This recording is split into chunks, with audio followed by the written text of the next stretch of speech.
대한민국의 국왕, 황제가 있었다면 어땠을까 하는 상상 해본 적 있나요?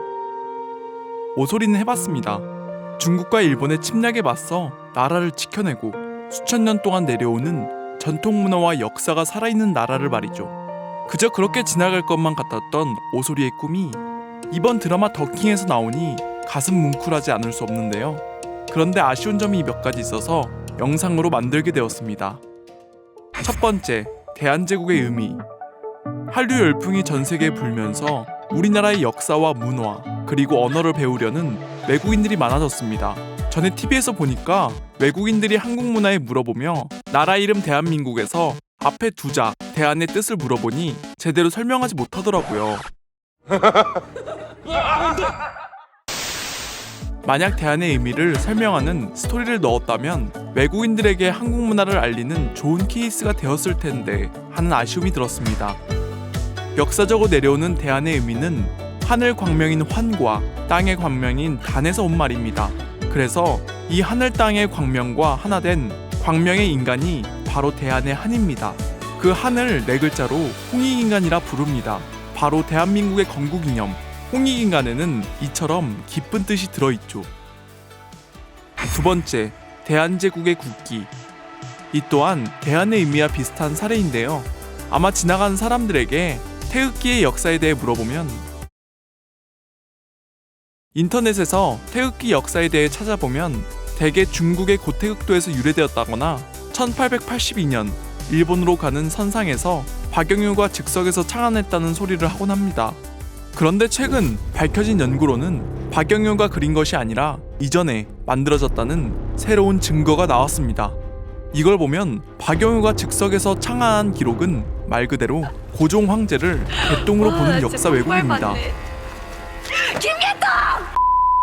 사실 태극기 역사는 한민족의 첫나라 배달국으로 거슬러 올라갑니다.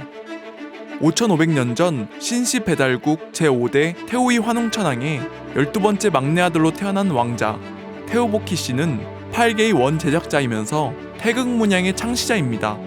이 밖에도 문명을 교화시키기 위해 여러 분야를 크게 발전시킨 장본인이기도 하죠. 그래서인지 중국에서는 중국 신화의 사망호재 중 한 분으로 모시고 있습니다. 여하튼 위대한 성인이라고 하겠습니다. 다들 아시겠지만 중국은 동북공정을 통해 한국의 역사를 왜곡해왔습니다. 현재는 고구려 발해까지 먹은 걸로 알고 있죠. 심지어 중국 산해관에 있는 만리장성도 북한의 평양까지 들어와 있습니다. 한마디로 웃기는 짬뽕인 것이죠. 아, 저거 사기잖아요, 저거! 에라이, 잘 먹고 잘 살아라, 터뜨다! 태오보키 씨에 대해 자세히 알고 싶으시다면 STV 상생방송에서 제작한 인류 문명의 뿌리 태오보키 다큐멘터리를 보시기 추천드립니다. 그리고 이건 살짝 국뽕이 들어갈 수 있는 거지만 전 세계 통틀어서 우주를 한 장의 국기에 그려넣은 나라는 대한민국밖에 없을 겁니다. 이건 정말 역사적인 작품이 아닐 수 없죠. 왜냐하면 물리과학의 끝판왕격인 상대선 이론과 양자역학 이론이 여기서 비롯되었기 때문입니다. 바로 이 태극 문양에서 말이죠. 중국이건 어느 나라건 태극 마크가 우리나라 국기에 선점되었다는 게 중요하죠. That's a fake laugh. It's real! 사실 오소리는 태극기 역사에 대해 아쉬운 게 아니라 왜 황실에서 삼태극기를 사용하지 않았나가 아쉬웠어요. 노란색 황극은 황제를 뜻하고 우리 민족의 전통, 삼신문화가 들어간 균형이 맞춰진 상징이기 때문에 황실 격에 맞는 국기라고 할 수 있죠. 뭐 하긴 지금은 황실을 노리고 있는 세력이 있으니까 아직은 태극기일 수 있겠네요. 세 번째, 삼면이 바다인 궁궐. 취지는 좋아요. 일본의 침략에 맞서 황실이 최전방에서 탱커 역할을 한다. 근데 격에 안 맞습니다. 영화를 많이 봐서 그런가? 만약 궁궐 뒤에 있는 아파트 꼭대기에서 제이슨 본 같은 형님이 저격하면, 일본이 침몰해서 부산 앞바다에 쓰나미가 몰려오면, 일반적인 파도가 몰아쳐도 방파제가 없어서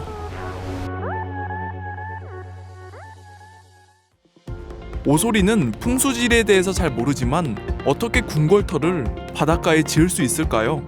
여름 별장도 아닌데 말이죠. 네 번째, 장독대 위에 정화수. 이곤이 독도에 침범한 일본군에게 맞서 최전선으로 나아갈 때 노상궁이 장독대에 정화소를 떠놓고 천지신명에게 기도하는 장면이 나오잖아요. 뭐 전통적으로 내려오는 문화를 연출하는 건 좋은데 이런 중차대한 일촉즉발의 상황에 정화수보다는 고종 황제가 나라의 영원과 평화를 위해 상제님께 천재 지내기 위해 만들었던 제천단, 황구단이 나왔다면 더 황제의 품격에 어울리지 않았을까 합니다.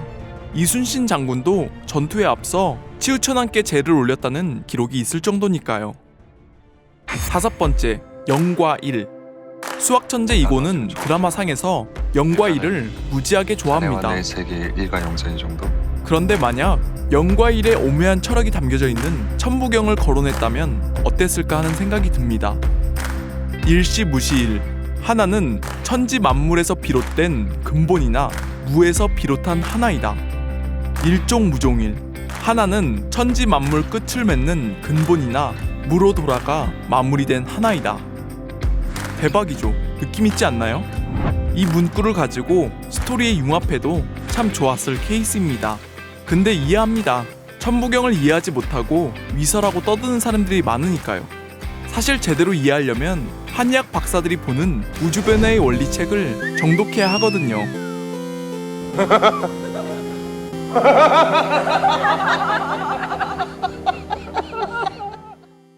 천부경은 우주가 어떻게 순환 반복하고 변화해 가는지 숫자로 나타낸 경전입니다.